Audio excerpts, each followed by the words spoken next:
पिछले एपिसोड में हमने श्री सैलानी बाबा ने प्लेग रोग से बचाई चिखली वासियों की जान के बारे में देखा। अब आगे श्री सरकार बाबा के सद्गुरु श्री अब्दुल्ला बाबा श्री सरकार बाबा को कुछ जहरीली चीज खाने का आदेश देते थे। अपने सद्गुरु की आज्ञा का पालन करने की धुन में श्री सरकार बाबा वह नोश करते थे। इस जहर का असर मिटाने के लिए उतारा होता था पान का कत्था। कुछ घंटे बीतने के बाद श्री सरकार बाबा कत्थे का बड़ा सा टुकड़ा खा लेते थे। स्वाभाविक कत्थे के खाने पर जहर का पूरा नशीलापन उतर जाता था। श्री सद्गुरु के आदेश पर भारत के दक्कन इलाके में मुस्तफ़ाबाद गांव में श्री सरकार बाबा ने अपना वास्तव्य बनाया था। ईस्वी सन 1904 हिजरी सन 1324 रबी अव्वल 12 दिन ईद ए मिलाद का पाक दिन। इस दिन पर श्री सरकार बाबा बेलदार मोहल्ले में लंगर लूटते थे। लंगर लूटने का मकसद तो अन्नदान था। लंगर नियाज में मीठा चावल और पुलाव या चावल के दो मीठा और तीखा खाना बनाया जाता था। आजू बाजू के गांव में रहने वाले लोग लंगर में आते थे और लंगर का आनंद लूटते थे। श्री सैलानी बाबा हमेशा की तरह ईद मिलाद के एक दिन पहले अपने मुरीदों के साथ श्री सद्गुरु सेवा में शामिल होते थे। श्री सद्गुरु से मुलाकात के बाद श्री सैलानी बाबा और अन्य सेवा करने वाले लंगर के काम में जुट गए थे। लंगर लुटाने के जश्न की शुरुआत छोटे छोटे बच्चों और फ़कीर भाइयों को खाना परोसने से होती थी। उस दिन अपने बड़े गुरु बंधु अरमान बाबा की अनुपस्थिति सिर्फ सैलानी बाबा को चुभ रही थी। शाम ढल चुकी थी और सांझ के 7 बजे थे। अचानक से सरकार बाबा को कुछ याद आया और वह अपने कमरे में चले गए। श्री सद्गुरु अब्दुल्ला बाबा के बशारत बर हुकुम जहरीली चीज नोश करना भूल गए थे। याद आने पर उन्होंने नोश किया, ऊपर से पानी पीकर वापस लंगर के शामियाने में लौट आए।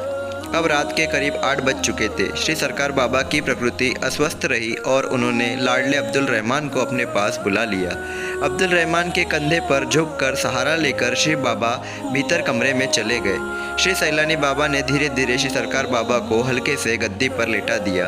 श्री सरकार बाबा ने श्री सैलानी बाबा से कहा, सच देखा जाए तो तुमने कभी मेहनत की परवाह नहीं की। जो भी काम सामने आया वह लगन से पूरा करते हो। तुम्हारी गुरु सेवा और श्रद्धा तो लाजवाब है। यह सेवा और सत्कार्य का व्रत सदैव ऐसे ही बरकरार रखो। महाराष्ट्र की मिट्टी में लोगों के दिलों में तुम्हारा नाम सदैव ही कायम रहेगा।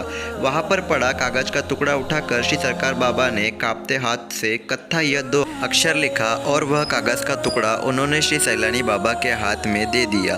देखते ही सरकार बाबा अपनी सूध खो बैठे। अब्दुल रहमान कमरे से बाहर आए और आरिफ बेलदार को हकीम निसार खां को हर कीमत पर लाने का आदेश दिया। हकीम निसार खां ने श्री सरकार बाबा की नाड़ी जांच ली और अपने बटुए से 3 दवाइयाँ को मिलावट करके 3 पुड़ियाँ बनवा एक पुड़ी हकीम निसार खां ने शहद मिलाकर खुद सरकार बाबा को चटवा दी। ठीक 1-1 घंटे के बाद बची हुई 2 पुड़ियाँ देने को कहा। दूसरी पुड़ी देने के लिए श्री सैलानी बाबा जब पहुँचे तो श्री सरकार बाबा दवा खा न सके। उनकी ज़बान भारी होने लगी।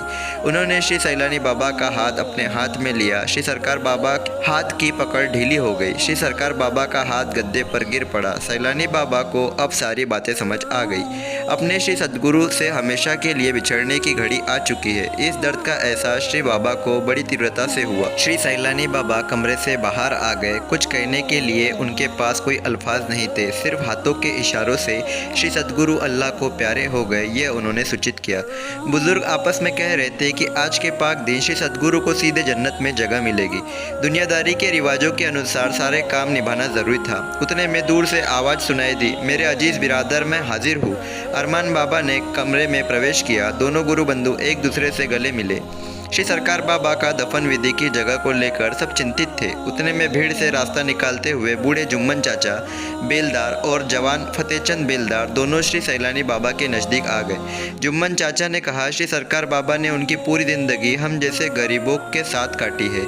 श्री सरकार बाबा ने जो प्यार, अपनापन और ज़िंदगी जीने की उमंग हमें दी है, हम उसके उत्तरदायी किसी भी प्रकार हो नहीं सकते।